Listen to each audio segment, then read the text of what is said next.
সুপ্রভাত আমার ছাত্রছাত্রী। আর্টস ম্যাগনেট বিশ্বজিৎ চ্যানেলে তোমাদের স্বাগতম। তো প্রিয় ছাত্রছাত্রী, তোমাদের ক্লাস 9-এর এই যে সেকেন্ড টেস্ট হয়ে যাওয়ার পর এবার মানে তোমাদের ফাইনালের জন্য কিন্তু প্রিপারেশান শুরু করে দেওয়ার সময়। তো আমি কিন্তু তোমাদের প্রথম দিকে যে আমরা কবিতাটা কিন্তু আলোচনা করেছি, হয়তো তার দুটো স্তবক আর বাকি রয়েছে। তো আজকে আমরা তোমাদের এই ক্লাস 9-এর পাঠ্যসূচির অন্যতম একটা গুরুত্বপূর্ণ চ্যাপ্টার রয়েছে, সেটা হচ্ছে হিমালয় দর্শন, অর্থাৎ বেগম রোকেয়া রচিত যে হিমালয় দর্শনের যে বর্ণনা, অর্থাৎ লেখিকা শিলিগুড়ি থেকে কার্শিয়াংয়ে যাওয়ার পথে যে সমস্ত প্রকৃতির যে নৈসর্গিক দৃশ্যগুলোকে অনুভব করেছেন ও তাদের মাধ্যমে নিজেকে কল্পনা করেছেন, এবং তার সেগুলো দেখার পর যে একটা অভিজ্ঞতা, সেই সমস্ত বর্ণনা করেছেন আলোচ্য পাঠ্যাংশে। দেখো, বলছে, যথাসময়ে যাত্রা করিয়া শিলিগুড়ি স্টেশনে আসিয়া পৌঁছিলাম। শিলিগুড়ি হইতে হিমালয় রেল রোড আরম্ভ হইয়াছে। ইস্ট ইন্ডিয়ান গাড়ির অপেক্ষা ইস্টার্ন বেঙ্গল রেলওয়ে গাড়ি ছোট। বলছে ইস্ট ইন্ডিয়ান, যে পূর্ব ভারতীয় গাড়ির অপেক্ষা ইস্টার্ন বেঙ্গল, অর্থাৎ ইস্টার্ন হচ্ছে পূর্ব আমাদের বেঙ্গলের যে গাড়ি ছোট, হিমালয়ান রেলগাড়ি আবার তাহার অপেক্ষাও ছোট। ক্ষুদ্র গাড়িগুলি খেলনার গাড়ির মতো বেশ সুন্দর দেখায়, আর গাড়িগুলি খুব নিচু।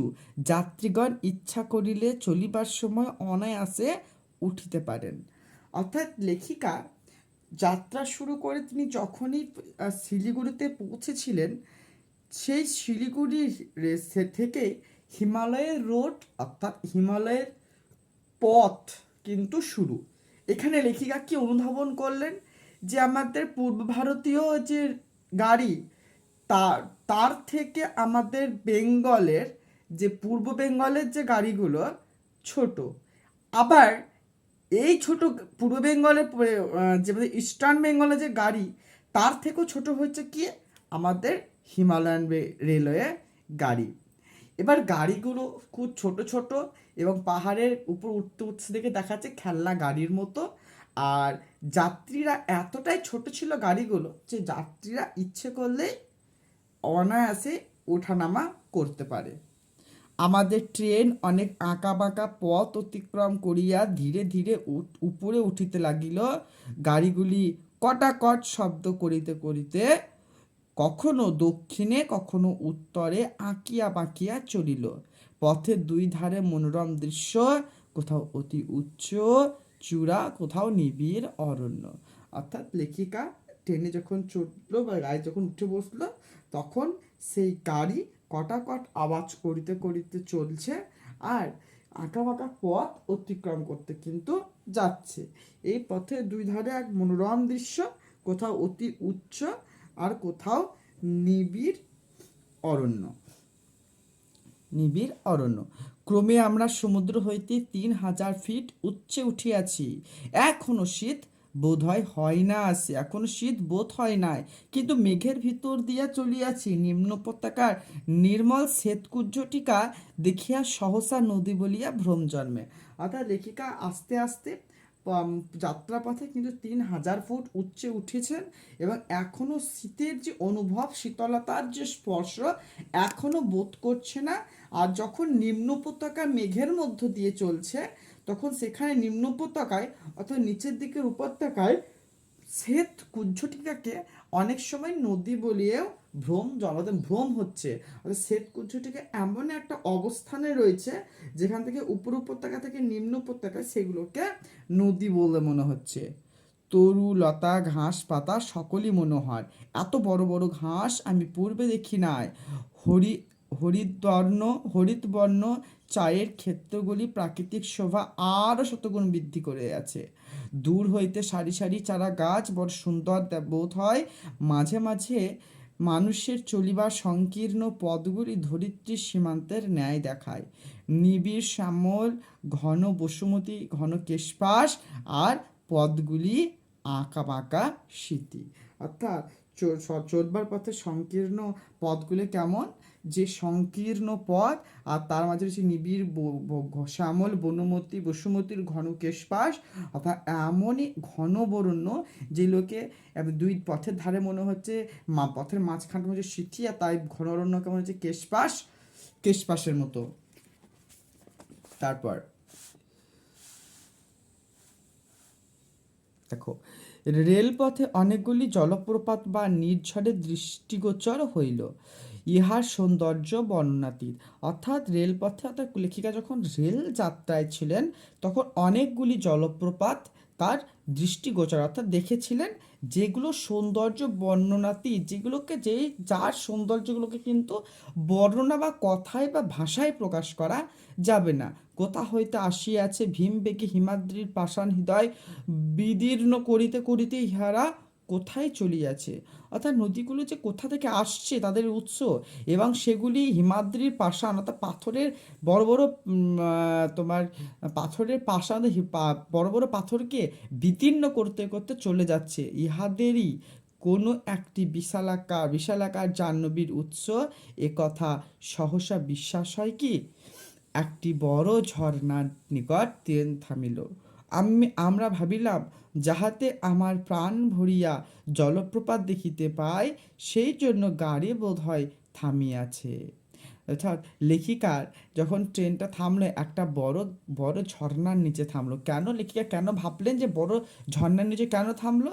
যাতে তারা প্রাণ ভরে, অর্থাৎ মনোপ্রতভাবে তারা ঝর্ণাটাকে দেখতে পারে। বাস্তবিক সেজন্য কিন্তু ট্রেন থামানো, অন্য কারণ ছিল, সেইখানে জল পরিবর্তন করা হয়েছিল। সেখানে বাস্তবিক কারণটা কি ছিল? লেখিকা যেখানে ট্রেন থেমেছিল সেখানে বাস্তবিক কারণটা কি? যেখানে ট্রেন ছিল জল পরিবর্তন করতে চাইছিল, সেই কারণে ট্রেন থামুক, যেই কারণে ট্রেন থামুক আমাদের মনোরথ পূর্ণ হইল। দাগ দেবে, আমাদের মনোরথ পূর্ণ হইল। আমাদের মনোরথটি কি ছিল? আমাদের মনোরথ কিভাবে পূর্ণ হয়েছিল? 1+2 3 নামের কোশ্চেন আসতেই পারে। হলো, আচ্ছা, অর্থাৎ মনোরথটা কি? অর্থাৎ ঝর্ণা দেখা বা নির্ঝর দেখা। সেটা ট্রেন থেমে যাওয়ার পর ট্রেনটা এমন জায়গায় থেমেছিল একটা ঝর্ণার নিকট, সেখান থেকে দেখে তাদের মনোরথ কিন্তু পূর্ণ করতে পেরেছিল। এখন আমরা 4000 ফিট ঊর্ধ্বে উঠে আছি, তবুও শীত অনুভব করি না, কিন্তু গরমের জ্বালায় যে এতক্ষণ প্রাণ কণ্ঠাগত ছিল, সেই জুলুমি হইতে রক্ষা পাইলাম। অল্প অল্প বাতাস মৃদু গতিতে বহিয়াছে। বলছে শীত এখন অনুভব করছে না, কিন্তু যে গরমের জন্য যে প্রাণ আমাদের ওষ্ঠাগত, প্রাণ যে যায় অবস্থা, সেই জুলুম, অর্থাৎ সেই তেজ, সেই গরমের যে বিভৎসতা, জুলুম অত অত্যাচার থেকে আমরা কিন্তু রক্ষা পেলাম। অল্প অল্প মৃদু বাতাস, হালকা বাতাস, ঠান্ডা বাতাস কিন্তু বইছে। অবশ্যই কার্শিয়ং স্টেশনে উপস্থিত হইলাম। এখন এখানকার উচ্চতা 4864 ফিট। দাগ দেবে, কার্শিয়ং উচ্চতা কত? স্টেশন হইতে আমাদের বাসা অধিক দূরে নহি, শীঘ্রই আসিয়া পৌঁছলো আমাদের ট্রাঙ্ক কয়টা ভ্রমক্রমে দার্জিলিংয়ের ঠিকানায় বুক করা হইয়াছিল। জিনিসপত্রের অভাবে বসার আসিয়াও গৃহসুখ অনুভব করতে পারি নাই। সন্ধ্যার ট্রেনে আমাদের ট্রাঙ্কগুলি ফিরিয়া আসিল।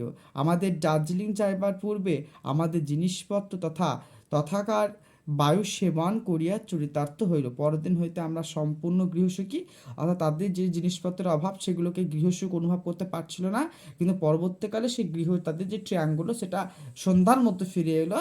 এবার থেকে তারা গৃহের যে সুখ, অর্থাৎ গৃহের যে শান্তি তারা অনুভব করতে লাগলো। তাই বলি, কেবল আশ্রয় পাইলে সুখে গৃহে থাকা হয় না, আবশ্যকীয় আসবার সরঞ্জামও চাই।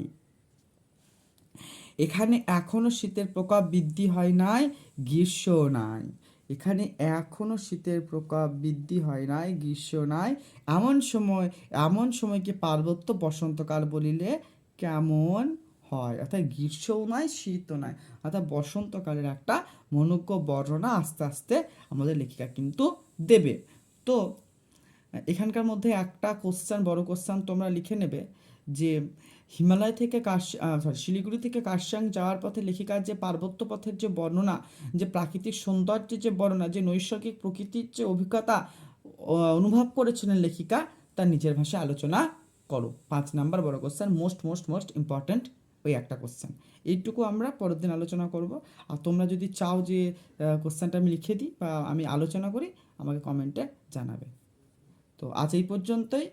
ভালো একটা লাইক, কমেন্ট, শেয়ার ও সাবস্ক্রাইব করে দিয়ে চ্যানেলটার পাশে থেকো। ধন্যবাদ।